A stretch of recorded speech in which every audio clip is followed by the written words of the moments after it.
लड़का गलती से अपने भाई पर ठोकर खा गया। उसकी सौतेली माँ और भाई दोनों के पास चूहों की पूंछ थी। इससे पहले कि वह अपने पिता को चेतावनी दे सके, उसकी सौतेली माँ ने उसे खोज लिया। एक हरी धुंध ने उसे घेर लिया, जिससे वह हथेली के आकार में सिकुड़ गया।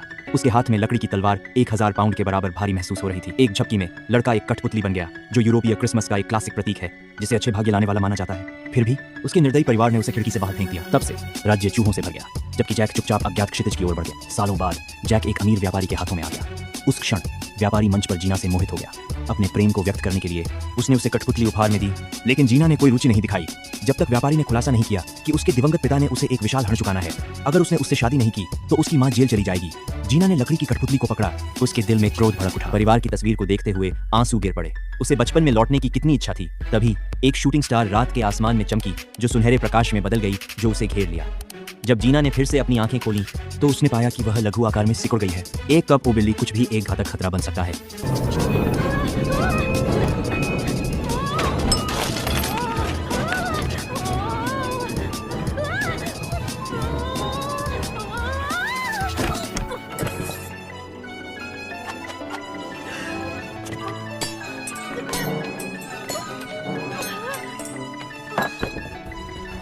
इससे पहले कि वो ठीक हो सके, एक चूहा करीब आया।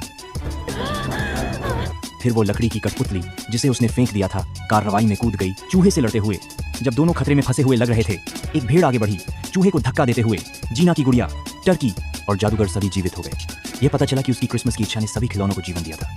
जादूगर ने उन्हें चेतावनी दी, उन्हें सुबह से पहले कमरे से बाहर नहीं जाना चाहिए, वरना जादू टूट जाएगा। लेकिन कठपुतली ने चूहा रानी से बदला लेने पर जोर दिया। जीना के पास उसके पीछे चूहों के छिद्र में क्रॉलिंग करने के अलावा कोई विकल्प नहीं था।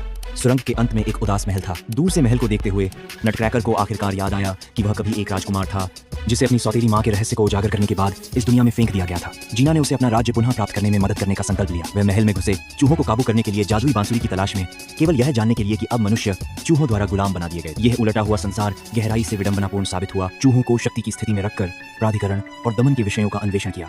जागृत राजा के मार्गदर्शन में उन्होंने बांसुरी के छिपने की जगह का पता लगाया, लेकिन एक गद्दार द्वारा लगाए गए जाल में फंस गए। अराजकता के बीच एक टर्की ने गलती से बांसुरी को छीन लिया।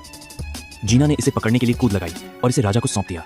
बांसुरी की धुन ने चूहों के असली रूप को प्रकट किया, लेकिन सुबह की पहली किरणें पहले ही टूट चुकी थीं। जीना राजकुमार की बाहों में गायब हो गई।